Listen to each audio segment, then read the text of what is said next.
Thank you for being here. It's great to be able to practice together and be together. So, today we will talk about mindfulness of the body.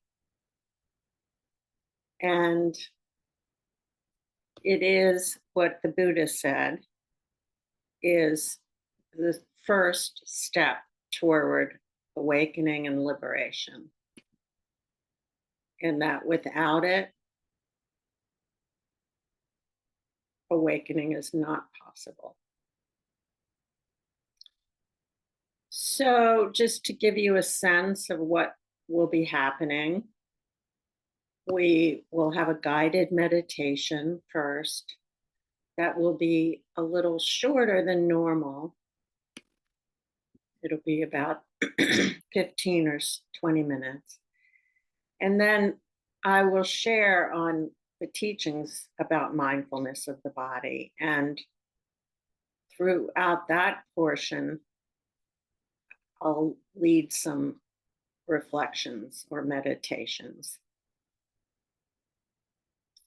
And I forgot to mention that after the guided meditation, Emily will lead mindful movement. Thank you so much. So we'll dive into the guided meditation right now. So taking a meditation posture with your feet on the floor,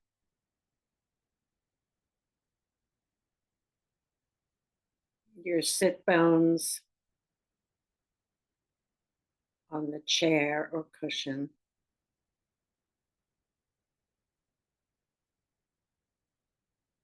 And feeling the spine extending upward.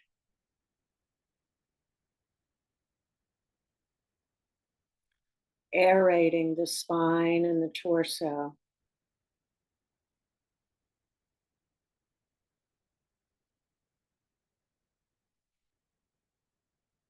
And taking 3 or 4 hearty breaths. Feeling the air pour into the lungs, the chest. And then releasing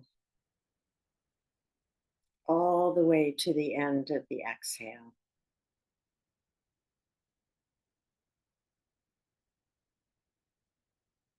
So doing that a few times.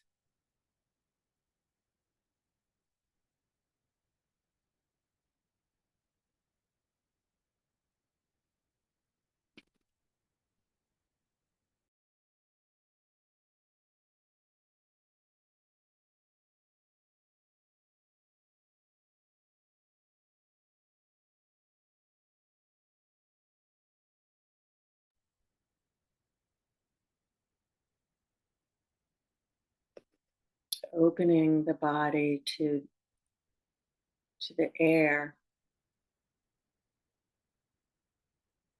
to this external element that replenishes all our cells.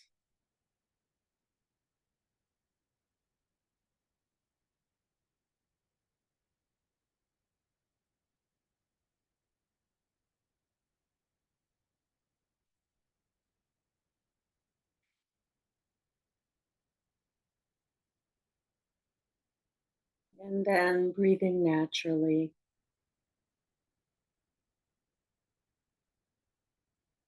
And continuing to follow the breath.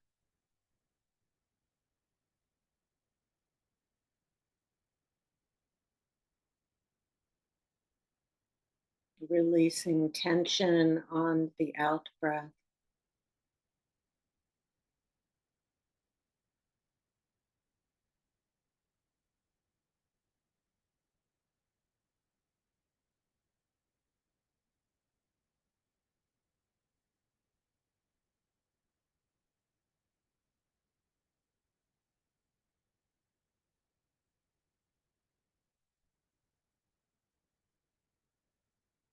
the perception of a single breath, the body opening, body expelling.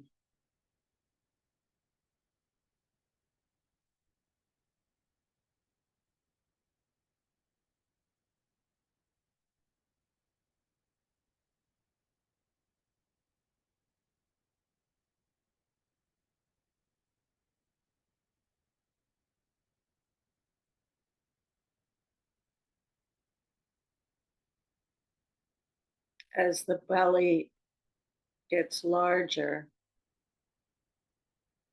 feeling the border of the body,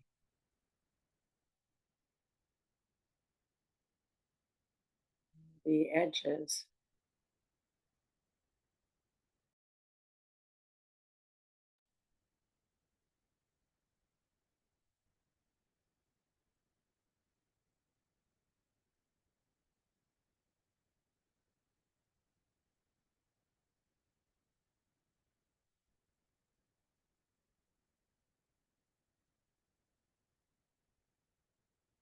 and opening to the body,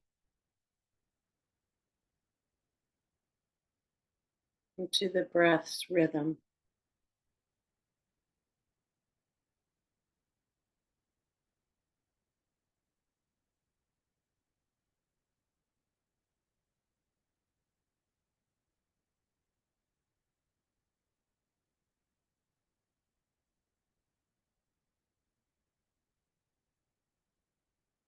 The in and out of it, like the rhythm of the ocean.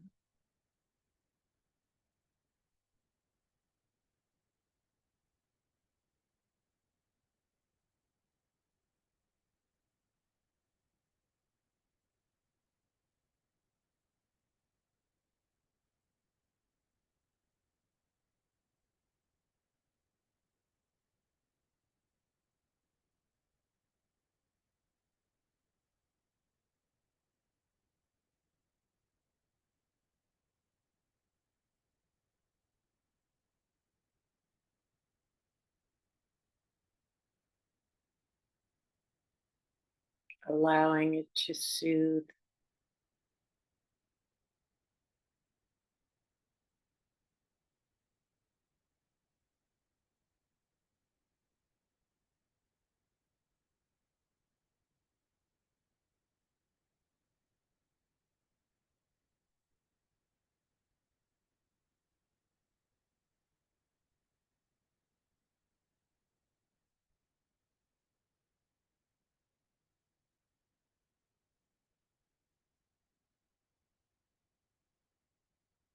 and feeling that, like the ocean, just happens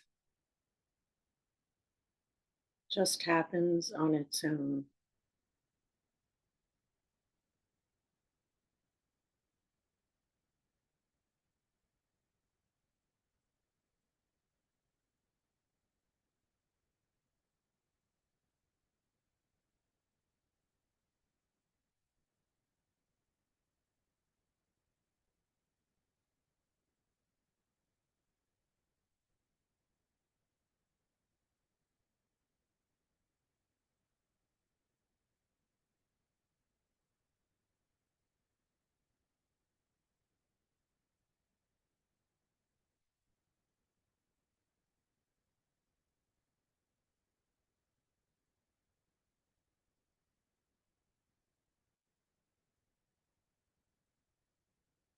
And now, if you'd like, moving attention around the body, moving attention around the body to notice any holding,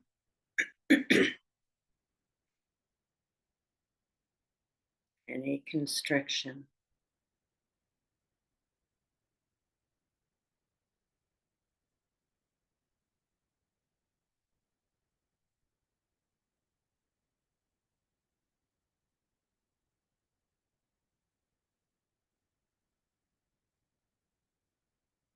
And allowing it to be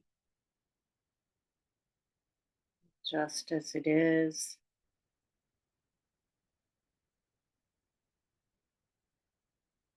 and inviting it to release,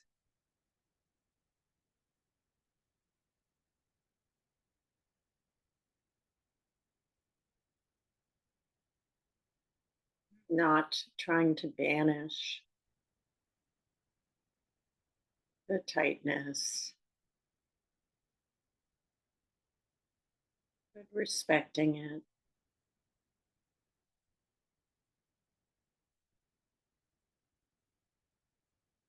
feeling into it,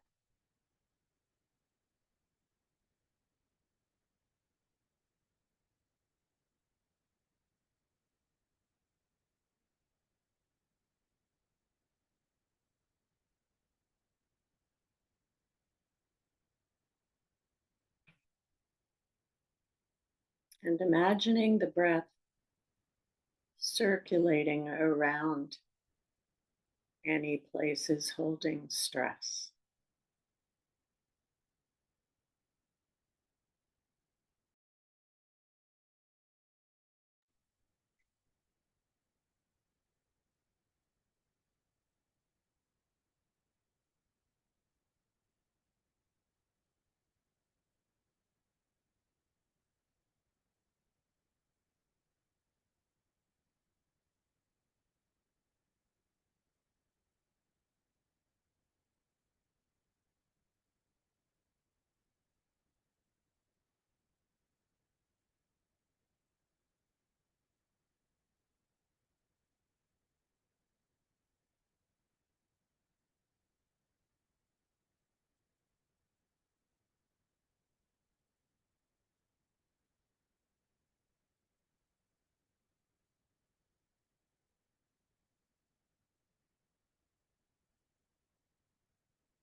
Tension accumulates in the body over a lifetime of attaching, holding, preoccupation.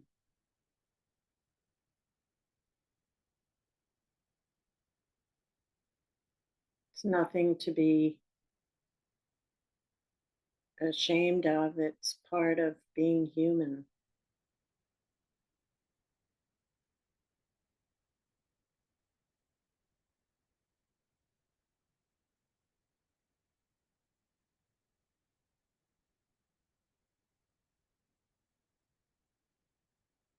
So recognizing the tightness,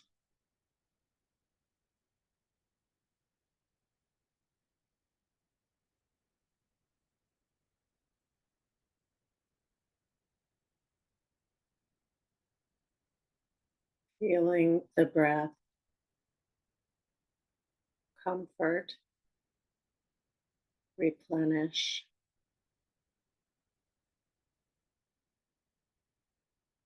and allow those places to be.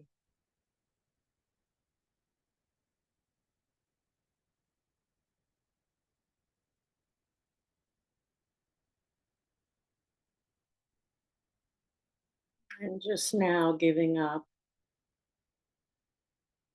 any idea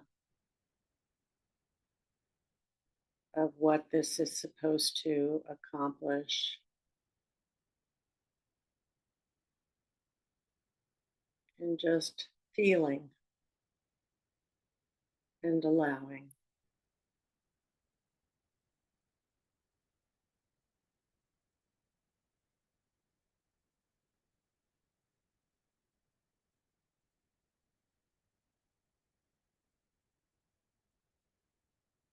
Remaining with the breath.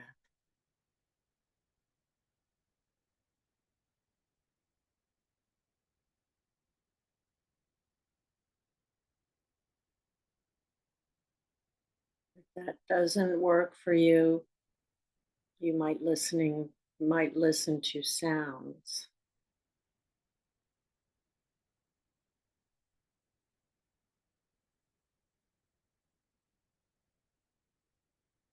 Noticing how they come from near and far,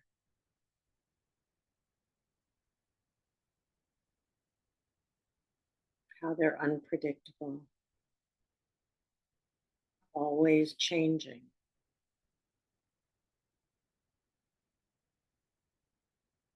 just like other sensations of the body.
And if there's any impulse to control any aspect of this experience,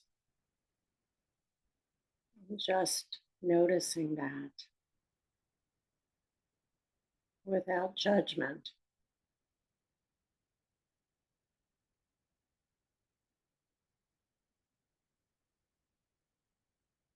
with kindness.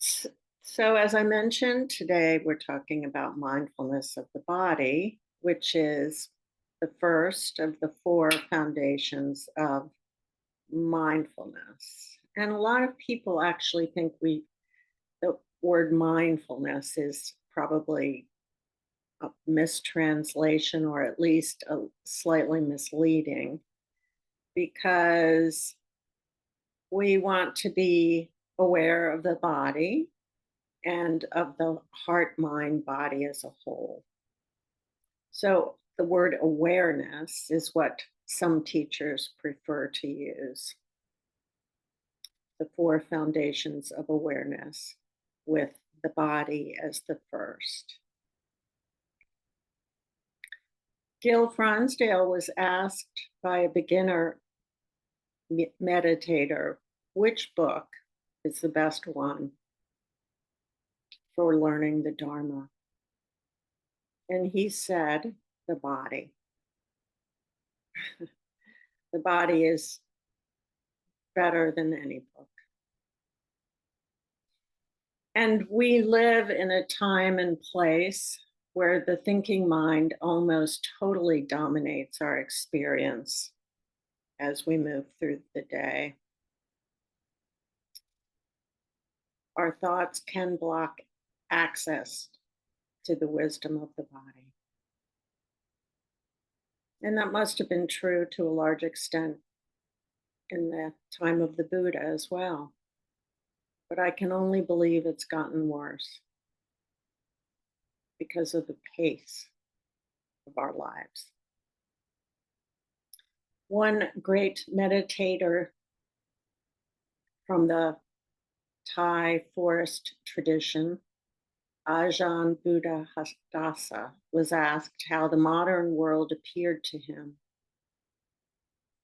And he said 3 words: lost in thought. And isn't it true in your own experience? You'll drive from one place or take a bus from one place to the other. And then when you get there, you can barely remember the physical experience of the last 15 minutes, or making coffee, the same thing. We're profoundly preoccupied by thinking. We live in what Gil called the control tower of the mind. And that's why it takes practice to be aware of the body. The Buddha taught that we should know when the body is taking a long breath, when the body is taking a short breath.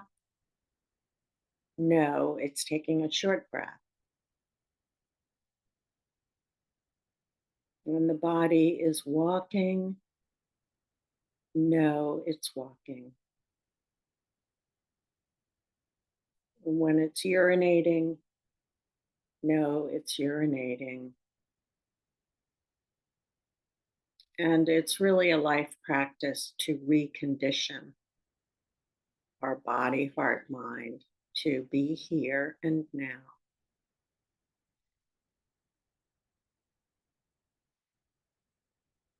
And it's the only way to fully live our human lives.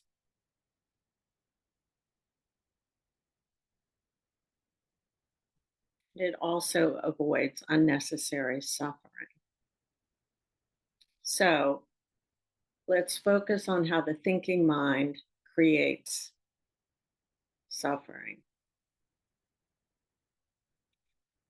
We've been conditioned so that our thoughts and perceptions and memories and neuroses and judgments, self judgments, condition how we experience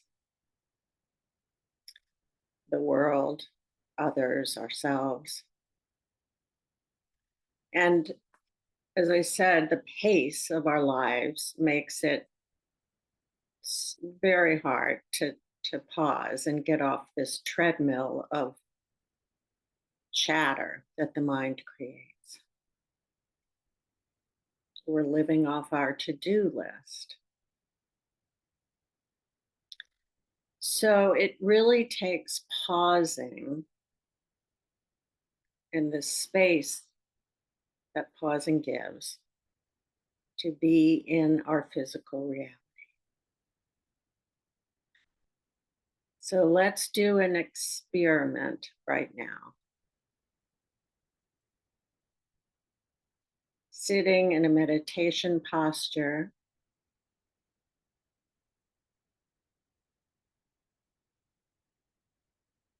closing the eyes if that feels okay, or just looking downward.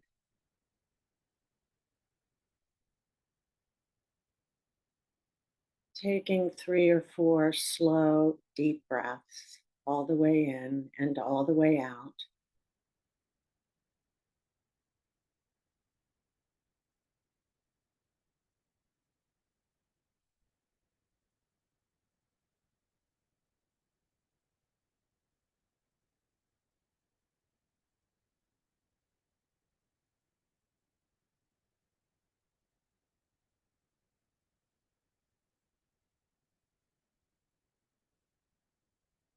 Bringing attention to the hands.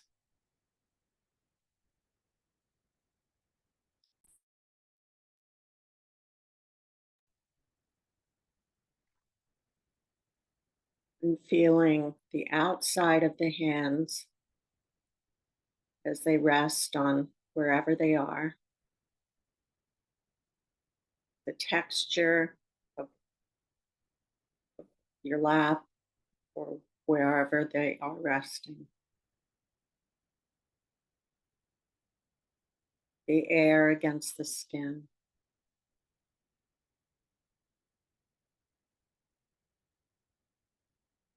the weight of the hands,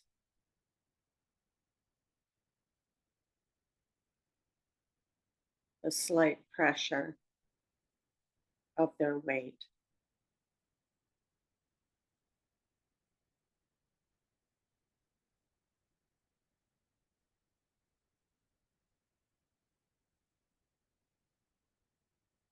And now feeling inside,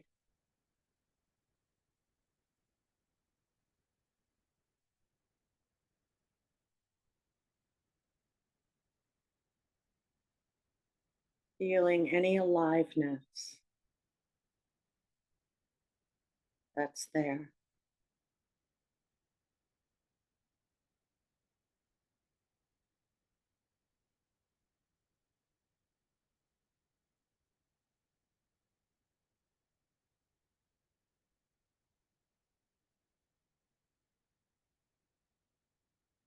Any subtle tingling or vibration.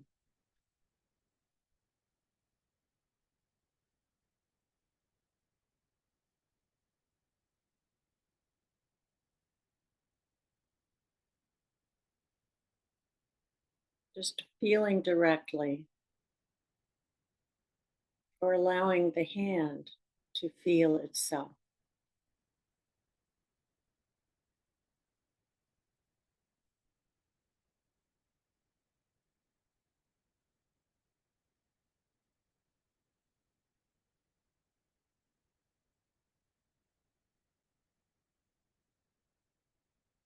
The sensations may be subtle.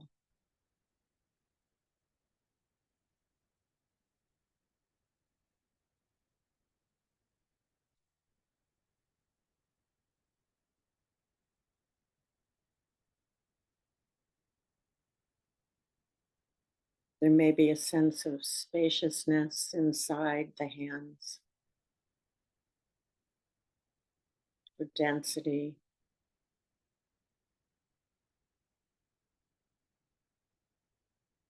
or something else.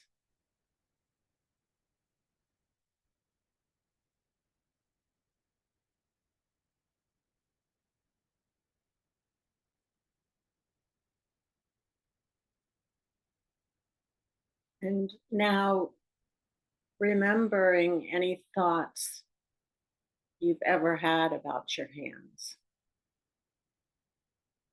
Maybe you think your fingers are too short or too long, or the skin is wrinkled or freckled. Just going back to any thoughts that you've had, judgments about the hands, or maybe you're very proud of how your hands look. Just touching for a moment on thoughts of the hand.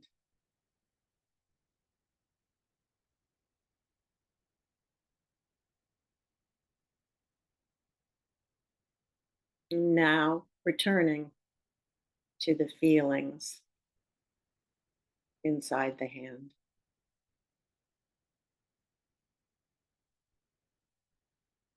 In the fingers and palms.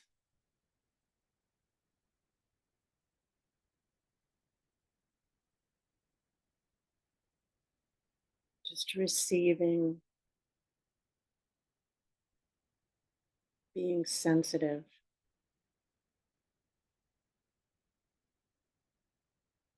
to any sensations.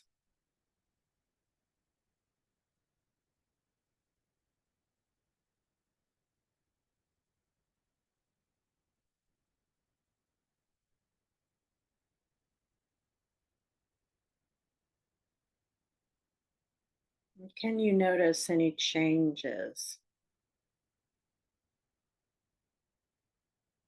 in the sensations or in what you notice about the sensations?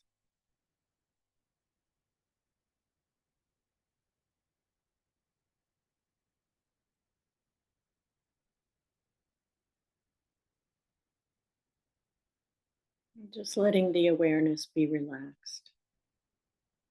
Don't pressure it too much.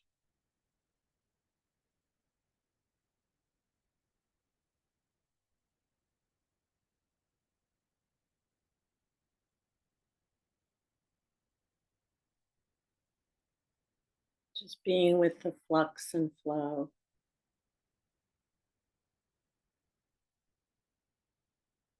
coming and going.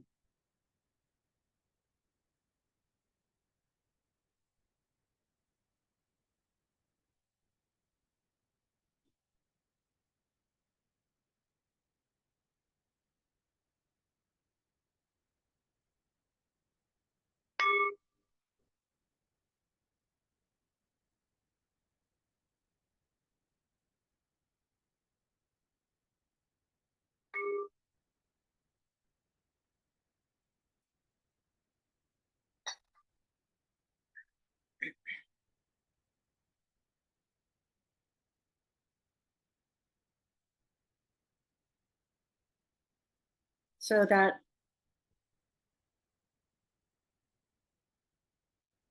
it really shows, I think, the difference between feeling the hand in the body in its aliveness versus thinking about it. And it's only possible to do that when we pause. We can't do it when we're in a hurry.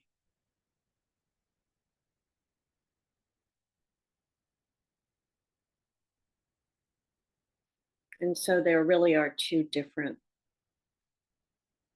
ways of experiencing life: thinking versus being in the body. I always remember how in The Wizard of Oz, it went from black and white to color when Dorothy arrived at the land of Oz. And that seems like a fitting kind of description of the difference between living life in the head versus in the body. So, one way or another, all of our emotions are expressed in the body. Sometimes they're subtle and easy to overlook, and other times they really demand our attention.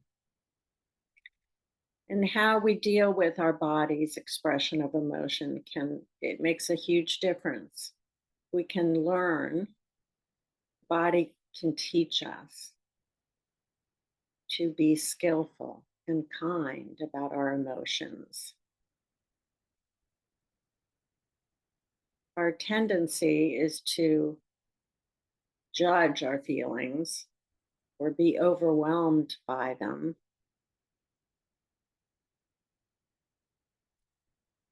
And it's possible to have a certain degree of freedom with our emotions. The way we typically deal with emotions is to think about them. That's especially difficult ones. That's how we try to exert control. The mind wants to control. So we create narratives. Have you ever been going about your life and all of a sudden you remember something, a difficult experience, something someone said or did, and you're transported back to that and you're feeling angry or hurt? And all that just came about because of your thoughts. Or it might happen this way, that you you invite someone to dinner or to do something. This is an example of a sting. They say no, they're busy, and they don't suggest, another time that they could do it with you. So that kind of hurts a bit, but the mind starts thinking about it, and I'm not interesting to them. They have cooler friends, or they're bored with me, or maybe I'm too pushy, or I talk about myself too much, or they only want to be around me when nobody else is available. So I'm second string. Whatever the thought, the narrative is, that initial disappointment that they can't do something with you becomes, a story where you're going to be lonely for the rest of your life because you're boring or you're fill in the blank.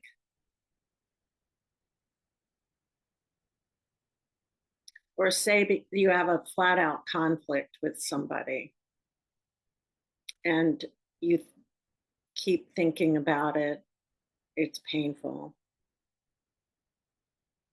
And you develop these theories about it, about what you're doing or what they're doing. Very often it's what I always do or what they always do. And the emotion behind it just becomes magnified. And inevitably, we identify with the emotion. It becomes about us. Even if it's blaming someone else, it somehow relates to us, to our to ourself. And all that happens because of the filter of our past experiences, our self-image, our longing, all of the subjective ways that we experience ourselves and our world shades, colors how we experience this conflict. And it contributes to having this sense of self, this solid, unchanging sense of self, whether it's that we're a victim or we drive people away, it's our fault. And we know that the idea of the self as something unchanging contributes to suffering because it blocks our awareness of the ever-changing aspect of our lives, of our experience. Heraclitus said we can't step into a river twice because the river won't be the same the second time as it was, and we won't be the same.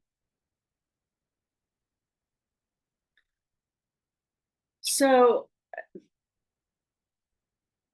I've talked in the context of difficult emotions, and it can be true for positive emotions too. We have a story behind them, and it's about ourselves, and it can create an enhanced,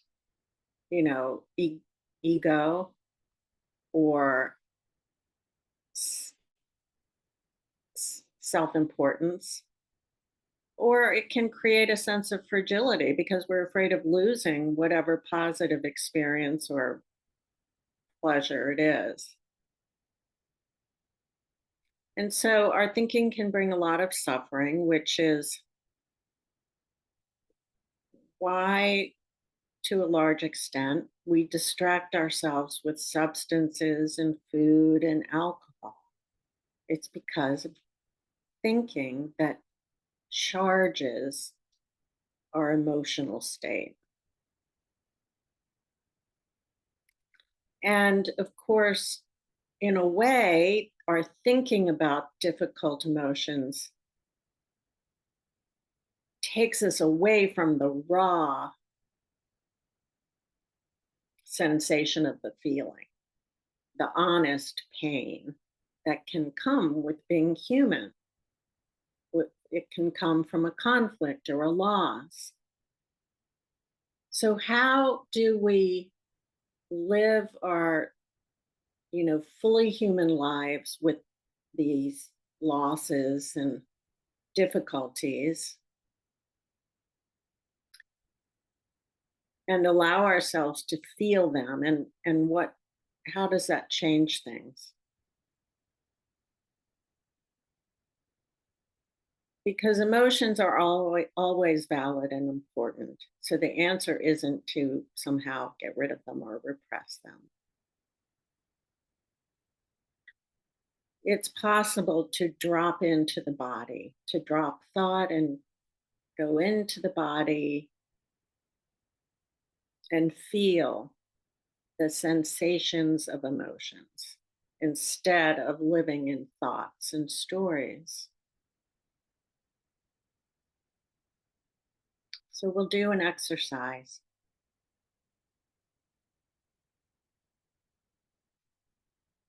taking a meditation posture,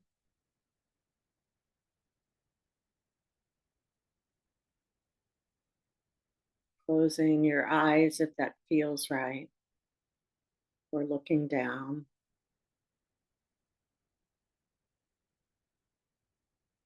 and taking 3 or 4 long and slow deep breaths.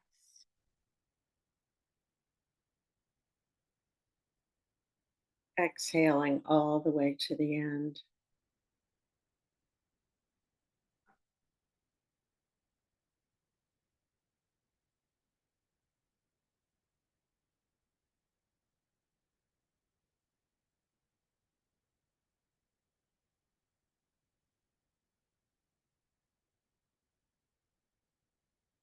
Feeling each breath.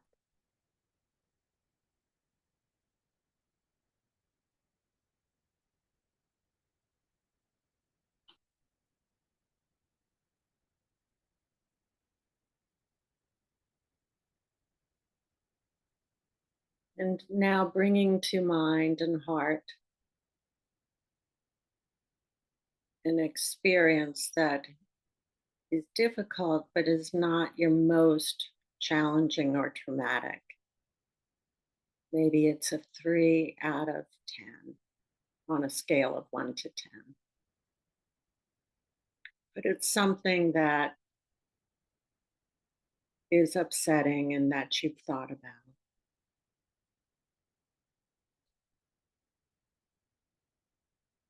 And resisting the temptation to get involved in the thinking about this situation or emotion,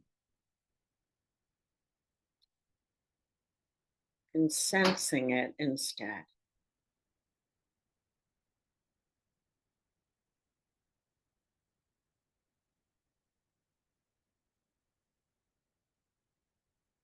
How is it feeling in the body?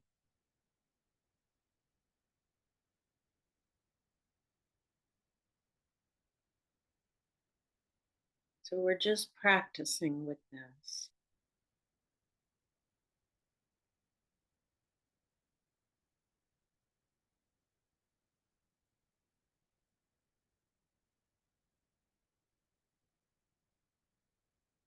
Is it possible to drop the storyline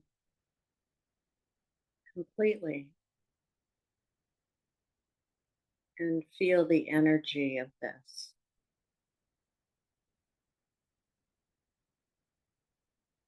in the body,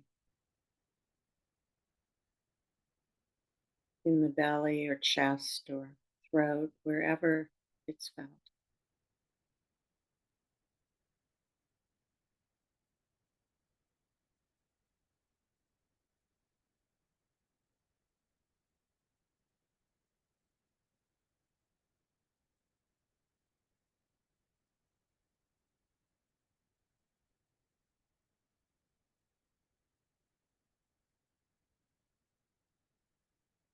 And as you listen to it, this energy, it may change some,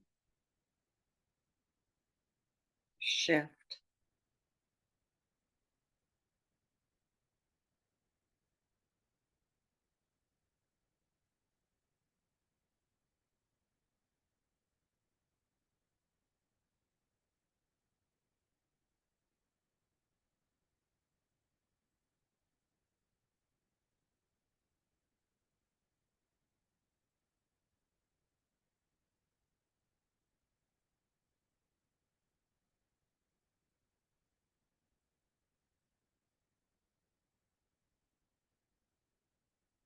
Just being with it.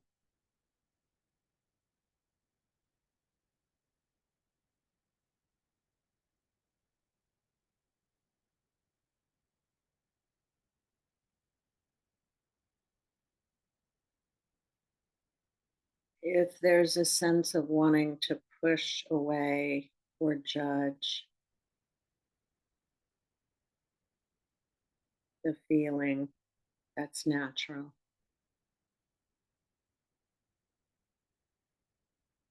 Just allow that.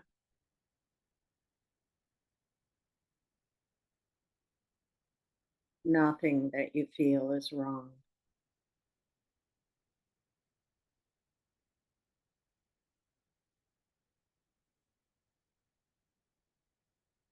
Just opening to whatever's here.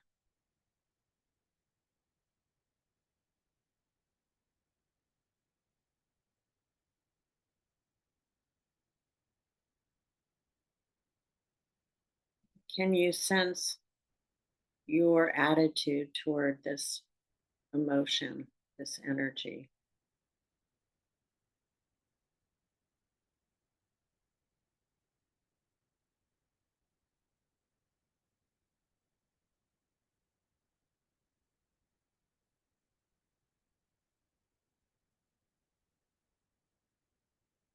Whatever your attitude is, can you allow that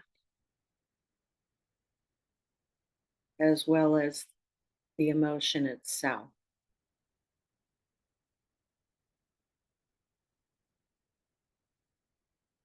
Just imagining a spacious place where both the sensation and your feelings toward it, there's room for both. There's room for all.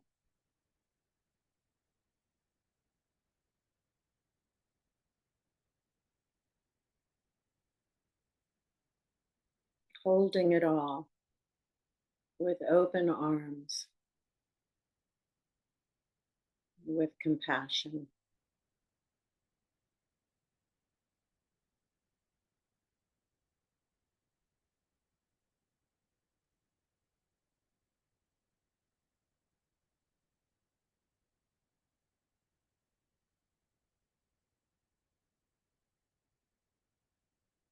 It's all allowed to be just as it is.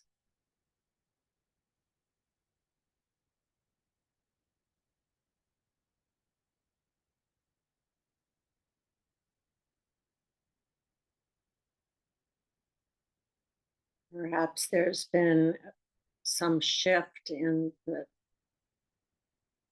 sensations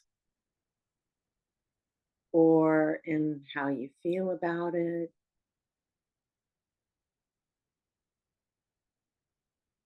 or not,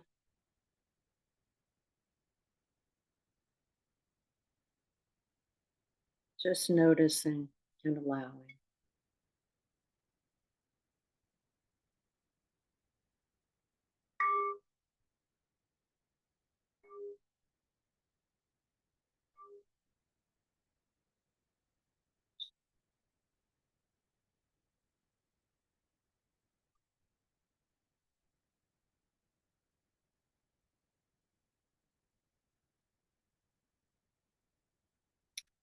So, as we sit in meditation, we can practice feeling emotion, making space for it, because we won't act on it. So, it's a perfect time to really allow and explore difficult things like anger, because we're committed to sitting. So we're unlikely to grab our phones and start writing an angry text. So like instead of drunk texting, it could be meditation texting, but not, because that won't happen. So it is a good place to practice and feel impulses. Feel the impulse to grab the phone and set the record straight, or to apologize or whatever, but watching what the heart, the emotion, and the mind do, all play out in front of us. Whereas normally it's sort of beneath our awareness. And when we sit and follow an emotion, we realize it's rarely static. It moves and shifts. The sensations shift. And all of that helps us understand that our emotions are not us, just like our thoughts are not us. So now, my friends, we're going to transition to working with discomfort in the body. Discomfort also shifts and morphs over time, like emotions.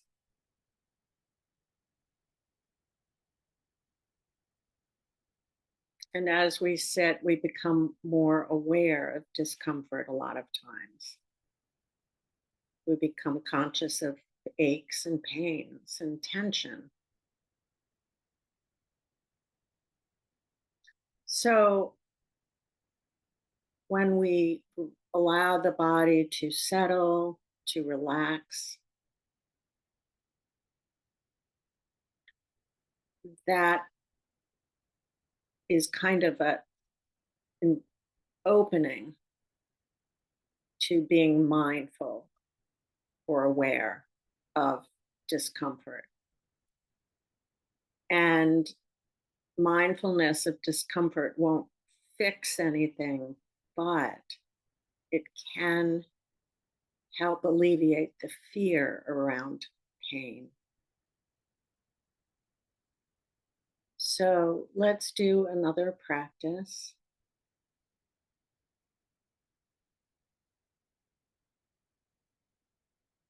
Closing the eyes or lowering the gaze.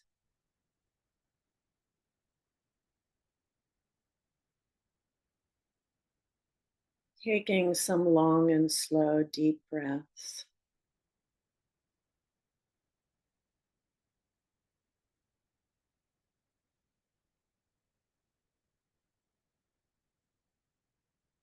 Settling the face. Releasing tension there.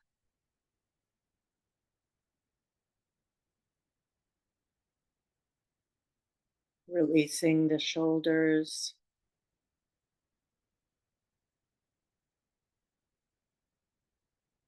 The chest.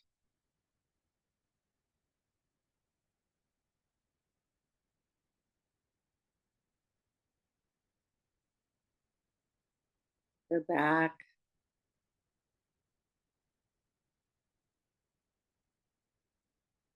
the belly,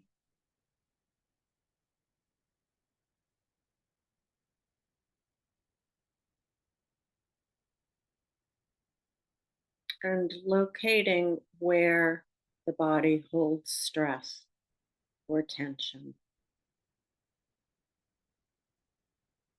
right now. Where do you find it? And if it's more than one place, then pick one.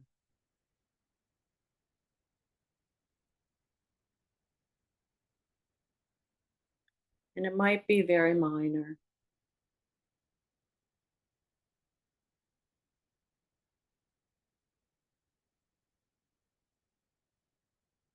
Noticing if there is tightness surrounding the place.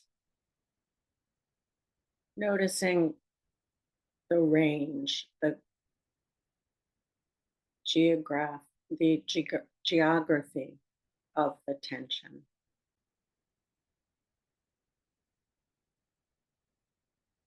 or pain.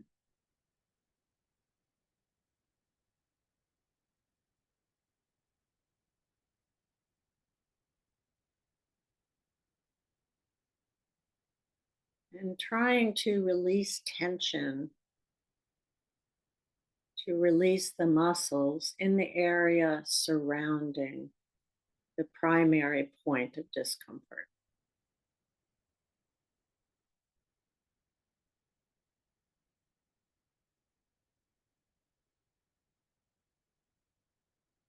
Sensing that the breath is surrounding this place and soothing it, comforting it, like a pillow enveloping the point of discomfort.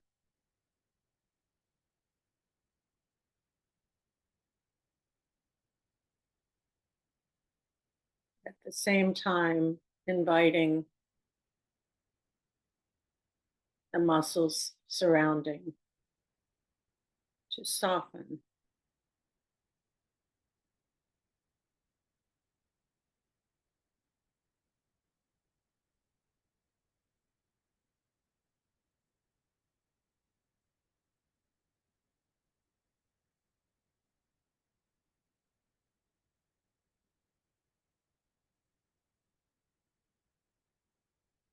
So just feeling the comfort of the breath, the ease surrounding the painful area.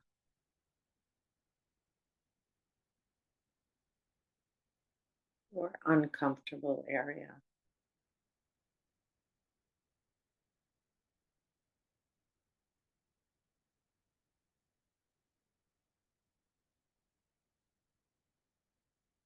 Noticing what that's like.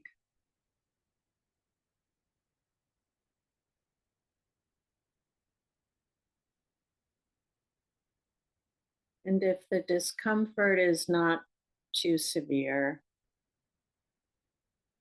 bringing your attention to the center of discomfort and being curious.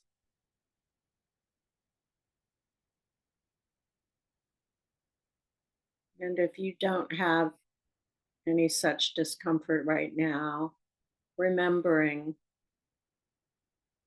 what you have had and working with that, with your imagination.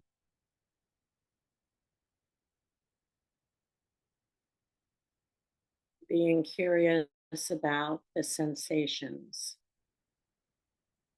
right now.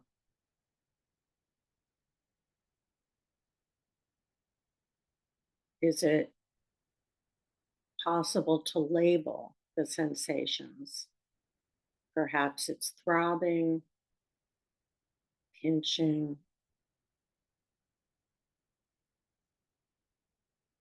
dully aching,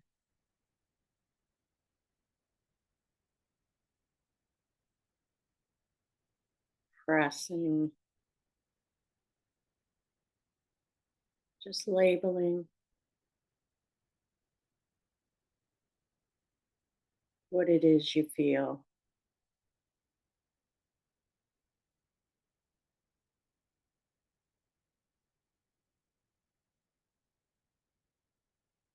And do the sensations change from moment to moment?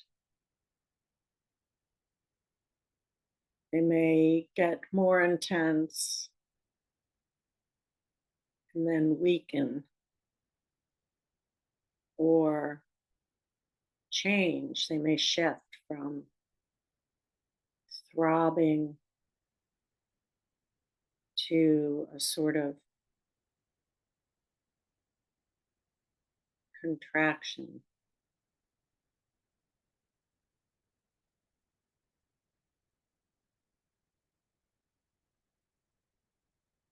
And when the discomfort is really intense,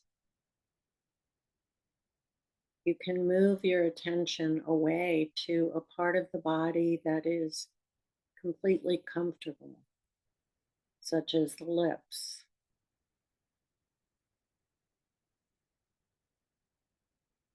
and then go back and forth to explore the discomfort.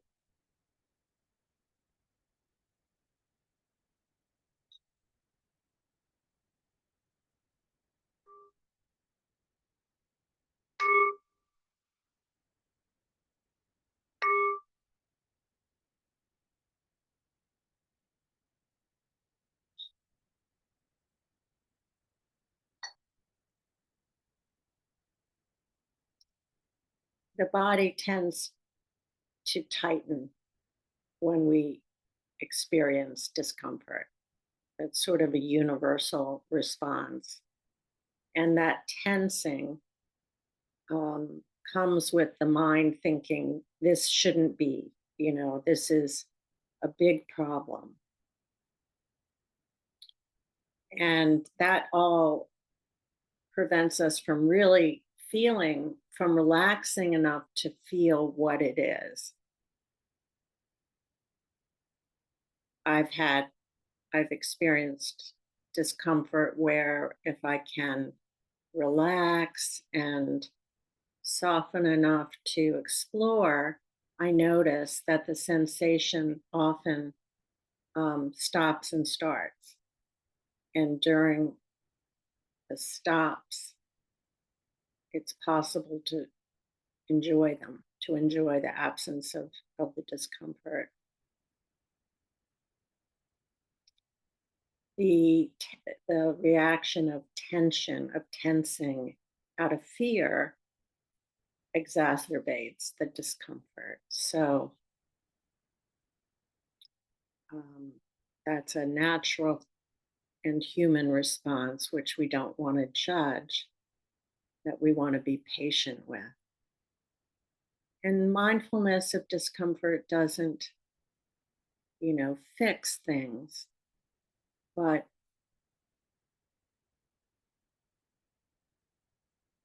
pain amps up. Tension amps up pain. And curiosity has the opposite effect, allows um, release, allows some relaxation. So it's good to practice with discomfort that's not severe so that when there is a greater discomfort, we kind of know how to work with it.